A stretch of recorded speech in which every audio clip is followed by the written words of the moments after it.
तो बच्चों let's read the question. The width of one of the two slits in Young's double slit experiment is 4 times that of the other slit. The ratio of the maximum of the minimum intensity in the interference pattern is, here we have your 4 options. Now to answer this question, first we will discuss here the key concept, and here the key concept is given as, सबसे पहले हम ये देखेंगे कि हमारे पास interference का जो pattern होता है, इसमें दो वेव एक दूसरे के साथ इंटरफेयर होती है और एनर्जी को रिडिस्ट्रीब्यूट करती है।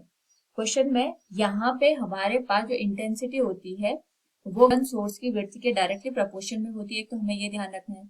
और साथ में हमें ये देखना है कि जो मैक्सिमम इंटेंसिटी होती है that will be given as square root of intensity of first source plus square root of intensity of second source, और इसका हम यहाँ पे होल स्क्वायर कर देंगे।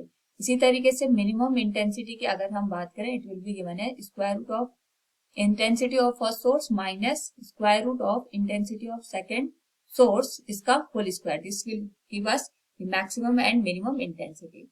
क्वेश्चन में यहाँ पे क्योंकि हमें पता है इंटेंसिटी विड्थ के डायरेक्टली प्रोपोर्शन में है, तो क्वेश्चन में दे रखा the width of one of the two slits in a Young's double slit experiment is 4 times that of the other slit. यानी हमारे पास यहाँ पे W2 की जो वैल्यू है that is 4 time of the W1।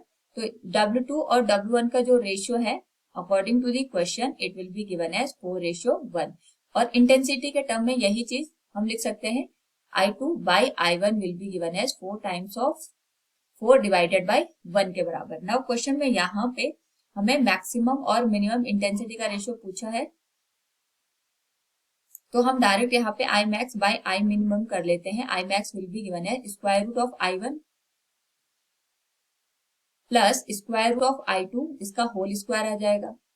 और यहाँ पे इसी तरीके से square root of I1 minus square root of I2, इसका होल स्क्वायर वैल्यू हम लिख देंगे।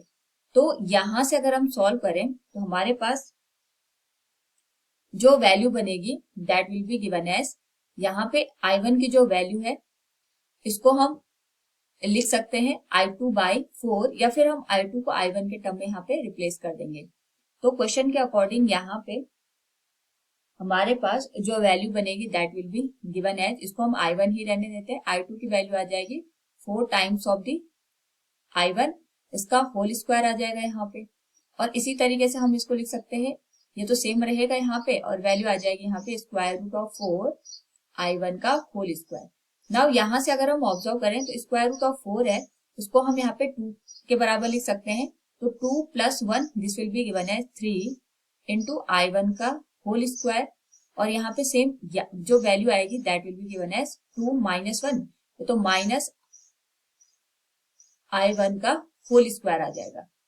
तो क्योंकि यहाँ पे हमारे पास जो सिमिलर टर्म है दिस विल बिकम I1 का जो स्क्वायर रूट है, स्क्वायर से ये वैल्यू कैंसिल हो जाएगी। सिमिलर टर्म यहाँ पे अगर हम देखें तो 3 का स्क्वायर बन जाएगा एंड दिस विल बी 1 का स्क्वायर, तो रेशियो बन जाएगा 9:1। So from given option we can say option A is the correct one. Hope all you understood it. Thank you and best of luck.